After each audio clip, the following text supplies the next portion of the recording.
desapropriados, os bens desapropriados dos pesadelos noturnos. Rui Barbosa dizia que eu não troco a justiça pela soberba, eu não deixo o direito pela força, eu não esqueço a fraternidade pela tolerância, eu não substituo a fé pela superstição, nem a realidade pelo ídolo. Mas também completava que a justiça, cega por um dos dois lados, já não é justiça, porque cumpre que enxergue por igual a direita e a esquerda. Albert Camus dizia que se o homem falhar em conciliar a justiça e a liberdade, então falha em tudo. Há 70 anos, lembrava o escritor Gabriel Garcia Marques, e lembrava também Eduardo Galeano, que o escritor Robert Alt aconselhava quem desejasse fazer carreira política a proclamar: roubei e quero roubar mais. Prometa leiloar até a última polegada de terra do seu país, vender o Congresso, instalar um cortiço no Palácio da Justiça e em seus discursos diga: roubar não é fácil, senhores. É preciso ser cínico, e eu sou, e é preciso ser traidor, e eu sou. E segundo o escritor Roberto Alt, que é argentino, essa seria a fórmula de êxito seguro, pois todos os sem-vergonhas falam de honestidades e as pessoas estão fartas de mentiras. Todos lembram que um político brasileiro chamado Adhemar de Barros conquistou o eleitorado do estado de São Paulo e criou herdeiros como Paulo Maluf, o estado de São Paulo, que é o mais rico do país, com o lema: roubar, rouba, mas faz. Na Argentina, em contrapartida, esse conselho nunca prosperou entre os candidatos e em nossos dias continua sendo impossível encontrar um político que tenha coragem de anunciar que roubará, ou que a viva voz confesse que já roubou. E não há nenhum saqueador dos fundos públicos capaz de reconhecer: roubei para mim mesmo, roubei por ter uma vida folgada. E se sua consciência existisse e fosse capaz de atormentá-lo, o ladrão seria capaz de dizer: fiz isso pelo partido, pelo povo, pela pátria, porque é por amor à pátria que alguns políticos a levam para casa. E a fórmula de Robert Alt não funcionaria. Nenhum político brasileiro, por exemplo, seguiu a receita de Adhemar de Barros, a não ser Maluf. Em regra, está comprovado: o que mais rende voto é o teatro, o desempenho nos palanques, a máscara bem acolhida. Como disse outro escritor sul-americano, Juan Pablo Feinemann, o sucesso eleitoral costuma decorrer do duplo discurso e da dupla personalidade. E como Superman e Batman, os super-heróis, muitos políticos profissionais cultivam a esquizofrenia. E ela lhes dá superpoderes, como o medroso Clark Kent, que é super-homem, apenas tirando os óculos. E como o insípido Bruce Wayne se transforma em Batman quando põe a capa de morcego. Parece que essa contaminação esquizofrênica contaminou, inclusive, o judiciário, não só no Brasil, mas no mundo. Todos estão lembrados que há 31 anos a Operação Manipoliti, ou seja, mãos limpas, foi deflagrada na Itália. E, embora tenha desvendado um esquema de corrupção envolvendo políticos e empresários, a investigação não extinguiu a prática. Seu legado é majoritariamente negativo, pois estimulou outsiders na política, pessoas que não são da política, que não praticam a política e que querem viver na política, que mostra não ter práticas tão diferentes dos políticos tradicionais. E a Operação Mão Limpas inspirou a auto-apelidada Lava Jato no Brasil, que igualmente promoveu abusos, desrespeitou o devido processo legal, que é um absurdo fenomenal. Lá, na Itália, mais de 5.000 pessoas foram investigadas no caso, e cerca de 900 foram presas em algum momento. Além disso, a operação levou à extinção das legendas políticas que dominavam a sociedade naquela época. E levou a uma série de suicídios que aqui ninguém teve coragem de cometer. Mas a operação cresceu demais. E com a reputação manchada pelos métodos abusivos dos funcionários da justiça, pelo menos, como eu disse, 16 acusados suicidaram-se. E os políticos, empresários, a população italiana em geral, passaram a ficar incomodados com a operação que foi perdendo o apoio. Além disso, os parlamentares aprovaram diversas leis para conter os abusos. E lá, as eleições subsequentes foram vencidas por um autoproclamado outsider, um sujeito que não quer saber de política, que era o magnato Silvio Berlusconi, populista, que se envolveu em vários escândalos nos 9 anos ininterruptos que governou a Itália. Aí eu me lembro da frase do jurista Lênio Streck, que diz que o legado da Operação Mãos Limpas, sujo e ruim, porque proporcionou a entrada na política de pessoas que não são da política, que são oportunistas, que são pastores e até palhaços. Aqui também isso acontece. Em um primeiro momento, a Operação Mãos Limpas, o magistrado que conduziu ela, Antônio Di Pietro, virou uma espécie de herói nacional da Itália. Algo semelhante como ocorreu no Brasil com o procurador Delton Dallagnò e com o maior grau com o juiz Sérgio Moro. E aproveitando a popularidade conferida pelas Mãos Limpas, lá Di Pietro deixou a magistratura, ingressou na política como primeiro-ministro, primeiro de obra, depois de infraestrutura, e do governo Romano Prodi em 1996. Mas, posteriormente, fundou seu próprio partido e se elegeu deputado, senador e eurodeputado, mas após insucessos, acusações de corrupção, deixou a política e voltou a ser advogado. Ora, a Operação Mãos Limpas, que afetou as empresas nacionais italianas e poupou as internacionais, é resquício da famigerada Operação Gladio e Stay Behind, com ramificação na América do Sul, como a Operação Condor, que o Brasil participou dela. Intimamente ligada aos interesses dos Estados Unidos e que tinha como espião Aldo Moro, que depois foi entregue às Brigadas Vermelhas. Pois é assim que os Estados Unidos tratam os espiões quando se tornam imprestáveis.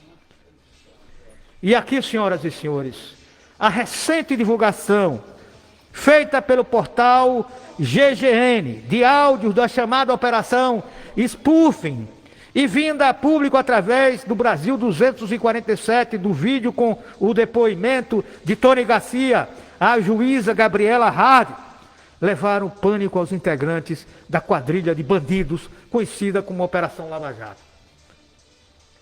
E com essas revelações, fica mais que evidente que a tal República de Curitiba tem mais a ver com a máfia de criminosos vinculados ao Poder Judiciário e ao Ministério Público Federal.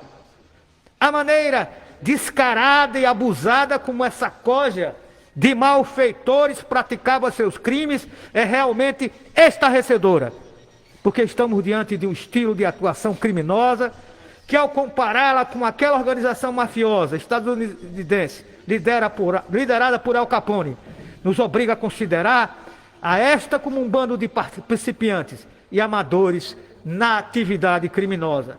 O que explica que uma quadrilha encabeçada por sujeitos tão ignorantes, patéticos e bestializados viesse a causar uma verdadeira devastação numa nação do porte do Brasil. Essa pergunta. O que possibilitou que gente do naipe do Conge, da Conja, Moro, de Deltan, de Dallagnò, da juíza Gabriela Hard e similares tivessem tal protagonismo a ponto de comandar e efetivar a maior campanha de destruição das principais estruturas socioeconômicas desse país? Não nos resta nenhuma dúvida de que todos os bandidos que integram essa quadrilha são sujeitos da pior espécie imaginável. E é muito positivo que seus crimes sejam revelados agora, que eles sejam julgados e condenados na forma mais rigorosa que nossas leis permitam.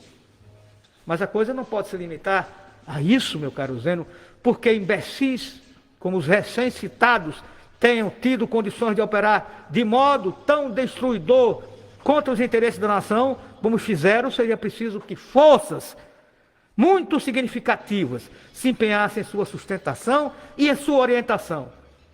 E você pode perguntar, que forças seriam essas? É o que a gente procura evidenciar quando a gente senta aqui no comentário geral e foca coisas dessa natureza. Primeiramente, nós temos de reconhecer que, por mais nocivas que fossem as ações desencadeadas pelos bandidos da quadrilha Lava Jato, não eram praticadas por mero capricho e instinto egoísta dos seus militantes e dos seus meliantes. Todo o seu comportamento atendia prioritariamente às exigências das forças que desejavam preservar seu papel hegemônico, não só no Brasil, mas a nível mundial. Estamos nos referindo principalmente, mas não exclusivamente, ao grande capital que opera a partir das suas bases militares e suas empresas sediadas nos Estados Unidos. Nós estamos vendo agora, Biden recebeu 5 milhões de dólares.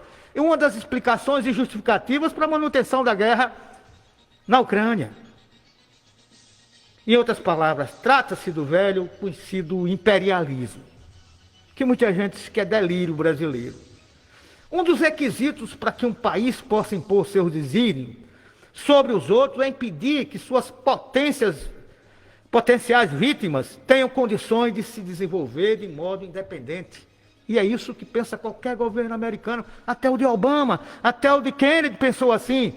Portanto, com base nesse entendimento, nada mais lógico do que não deixar que sua economia avance a ponto de disputar espaços em pé de igualdade com seus congêneres centrais. E o Brasil estava avançando além do admissível em relação a essa questão. Isso era dito na imprensa americana. Por isso seria importante devolvê-la à posição de fornecedor de matéria-prima para abastecimento da demanda dos países dominantes. Em vista disso, não há nada de estranho ao constatar que os bandidos da quadrilha Lava Jato tenham se esmerado em colocar todo tipo de travas para o funcionamento da nossa indústria, sobretudo da construção civil. Ainda em sintonia com o mencionado dito agora, também é de fundamental relevância que as fontes e reservas de energia disponíveis no território dos países periféricos estejam sob o controle das potências imperialistas. Então, aí o problema dessas guerras no Oriente, dessas guerras na Rússia, é problema de energia. A matriz fundamental do desenvolvimento é energia. E, em consequência, podemos entender, sem grande dificuldade, as razões para que a corja lavagista tenha se dedicado com tamanha sanha à entrega de jazidas do pré-sal, a multinacionais gringas, a privatizar a Eletrobras, a desmantelar a Petrobras.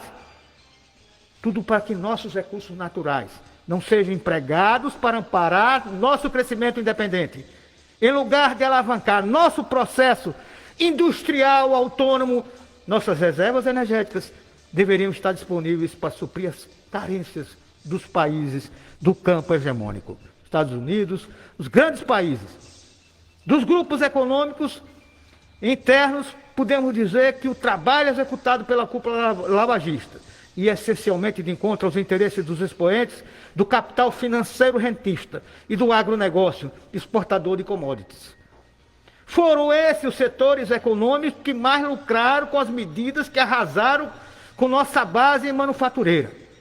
E para aqueles que se locupletaram com o retorno do Brasil à situação de país exportador de produtos primários, e para os que vivem da especulação financeira parasitária, o comportamento da quadrilha dos bandidos da Operação Lava Jato não pode ser tido como nada menos do que excelente.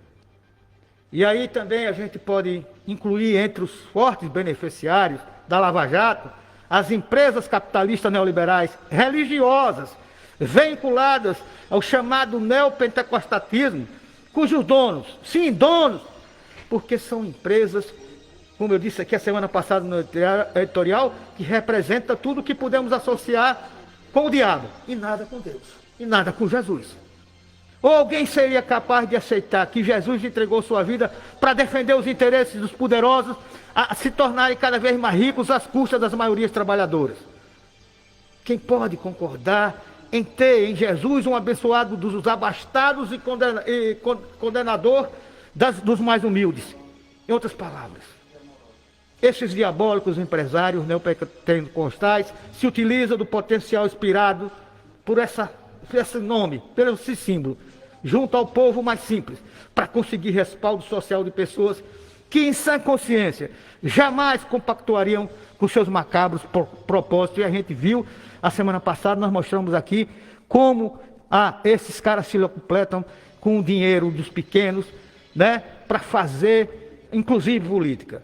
Entretanto, é bom que se diga, nada seria factível para a quadrilha dos bandidos da Lava Jato se ele não tivesse contado com o apoio total, e aí é a estratégia da nossa mídia corporativa, especialmente não apenas da Rede Globo. Foi a martelação constante da mídia capitalista, durante quase uma década, o que pôde transformar as imagens de seres tão patéticos como os quadrilheiros lavagistas, a que fizemos aqui referência, em heróis nacionais, em paladinos da luta contra a corrupção e em defesa da moralidade. É impossível acreditar que sem essa monstruosa campanha publicitária, Conja, Dallagnol e seus pares fossem capazes de provocar a turbulência que acarretou tanto sofrimento ao conjunto do nosso povo e à nossa nação como um todo. Portanto, mesmo sabendo que é imperativo para os bandidos lavagistas serem julgados e condenados a pagar por todos os crimes que cometeram contra o nosso povo, não podemos limitar nossa punição a essas figuras, por mais maléficas, por mais repulsivas que sejam,